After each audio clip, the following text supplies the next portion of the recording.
Bismillahirrahmanirrahim. Assalamualaikum warahmatullahi wabarakatuh.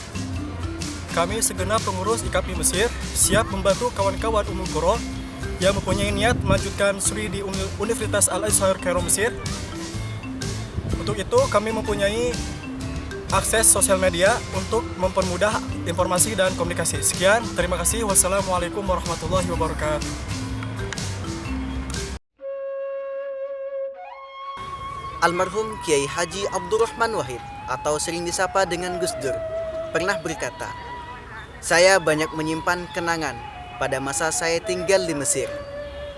Belajar di Universitas Al-Azhar, masa-masa itu adalah masa yang paling penting dalam hidup saya karena dikala itu merupakan pembentukan kepribadian." Perkataan mantan Presiden Republik Indonesia yang keempat bukanlah omong kosong belaka, karena Al-Azhar sejak berdiri 1000 tahun lebih telah mengeluarkan ribuan ulama yang mensyiarkan risalah Islam ke seluruh penjuru dunia, termasuk Indonesia. Dalam video singkat ini, kami IKAPMI Mesir akan menjawab beberapa alasan mengapa Al-Azhar menjadi pilihan yang tepat untuk menimba ilmu keislaman. Berikut ulasan selengkapnya. Mesir sebagai negara lintas peradaban. Jauh sebelum Masehi, peradaban Mesir sudah berdiri kokoh sebagai peradaban manusia yang maju. Bangunan piramid dan peninggalan-peninggalan bersejarah yang tersebar di Seantero Mesir menjadi saksi bisu akan adanya sebuah peradaban tua di negeri ini. Banyak faktor yang menjadikan negara yang mempunyai julukan negeri 1000 menara ini bak primadona peradaban manusia di masa lampau. Salah satunya adalah letaknya yang sangat strategis yang menghubungkan antara beberapa benua, benua Eropa di sebelah utara, benua Asia di bagian timur, dan Mesir sendiri berada di utara benua Afrika. Faktor lain juga adalah Sungai Nil. Sungai terpanjang di dunia ini yang mencapai hampir 7.000 km menjadi sumber kehidupan utama rakyat Mesir dari masa silam sampai sekarang. Segala bentuk kegiatan kehidupan berpusat di delta Sungai Nil. Bahkan masyarakat Mesir kuno menganggap Sungai Nil sebagai dewa karena bisa memenuhi kebutuhan irigasi dalam sektor pertanian mereka. Dalam khazanah keislaman, Mesir biasa disebut Ardul Anbiya, bumi para nabi. Bahkan di dalam Al-Quran puluhan kali nama Mesir disebutkan baik secara sharih maupun kinayah.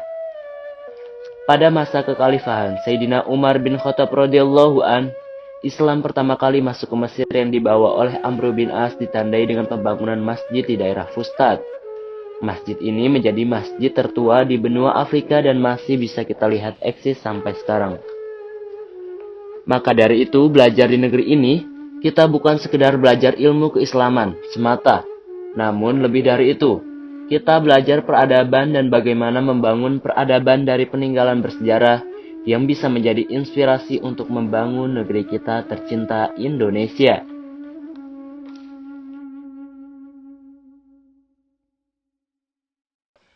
Al-Azhar sebagai benteng peradaban Sunni.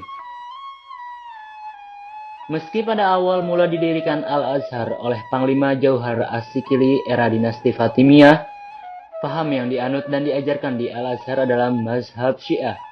Namun setelah dinasti Ayyubiyah merubah Al-Azhar menjadi mazhab Sunni. Semenjak itu Al-Azhar menjadi mercusuar dan benteng peradaban Ahlus Sunnah wal Jamaah. Secara tegas Al-Azhar menerapkan manhaj dalam seluruh kegiatan pendidikan dan dakwahnya.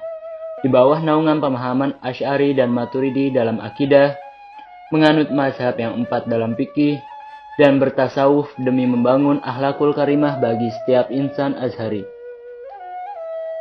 Manhaj Ahlus Sunnah wal Jamaah yang dianut oleh Al-Azhar ini menjadi ujung tombak dalam membentengi umat dari ajaran menyimpang baik ekstrem kanan maupun ekstrem kiri.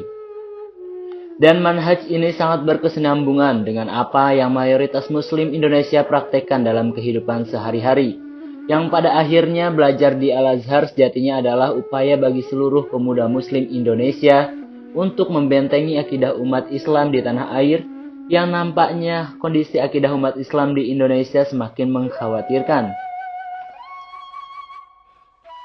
Mesir sebagai gudang pencetak penghafal Al-Quran.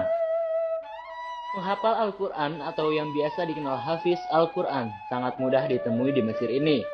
Supir-supir taksi, pedagang kaki lima, penjaga warung-warung dan restoran tidak sedikit dari mereka yang telah selesai menghafal 30 juz.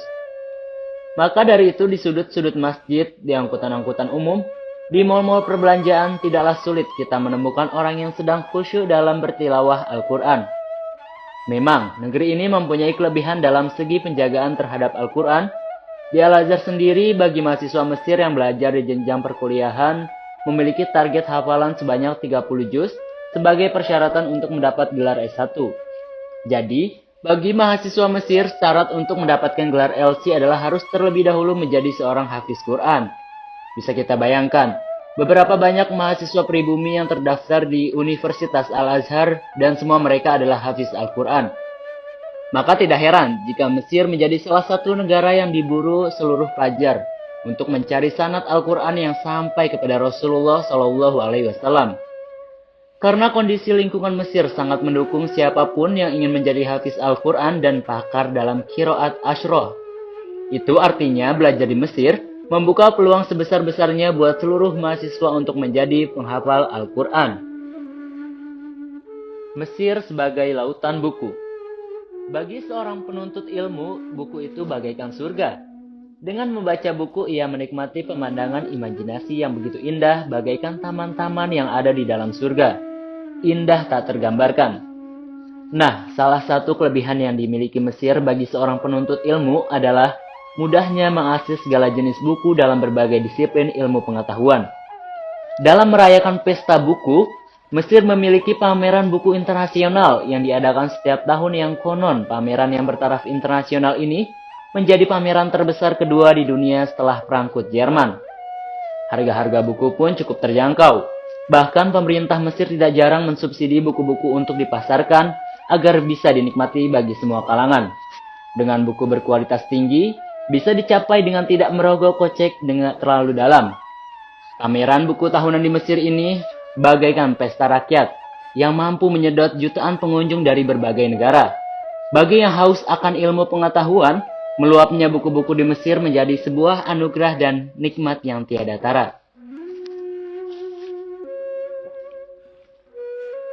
Mesir, negara para aulia dan solihin. Makam-makam aulia dan orang solih bertebaran di Santero Mesir, dari makam para nabi, sahabat, mujahidin, sampai makam para ulama robbani. Sebut saja, misalkan makam cucu Rasulullah SAW, Sayyidina Husain radhiyallahu an, yang berada sangat berdekatan dengan Masjid Al-Azhar. Setiap hari bisa kita ziarahi untuk meraup berkah dalam menuntut ilmu. Tak jauh dari daerah kampus Al-Azhar, ada makam Imam Syafi'i, pendiri mazhab Syafi'i yang dianut mayoritas Muslim Indonesia. Dan di daerah kompleks makam Imam Syafi'i, ada juga makam Sayyidah Nafisah radhiyallahu anha, Imam Ibnu Hajar, Imam Suyuti, Imam Ibnu Athaillah, dan lain-lain. Pengurus cabang istimewa Nahdlatul Ulama Mesir bahkan memiliki program ziarah aulia setiap tahunnya, yang bisa diikuti oleh semua mahasiswa Indonesia di Mesir. Biaya hidup dan pendidikan di Mesir cukup terjangkau. Biaya hidup yang tidak terlalu mahal menjadi alasan mengapa negeri ini menjadi tempat favorit bagi pelajar muslim seluruh dunia. Bahkan berkuliah di Al-Azhar seluruh mahasiswa dibebaskan biaya pendidikan. Dan yang menarik lagi, banyak lembaga-lembaga yang berbaik hati membagikan beasiswa kepada mahasiswa, sehingga tidak perlu lagi meminta kepada orang tua untuk membiayai kehidupan sehari-hari selama belajar di Al-Azhar. Kami tunggu. Kami tunggu. Kami tunggu. Kami tunggu. Kami tunggu. Kami tunggu. Saya tunggu. Saya tunggu. Tunggu ya kedatangannya di negeri Kinana. Kawan-kawan Ummul Qura di negeri Kinana.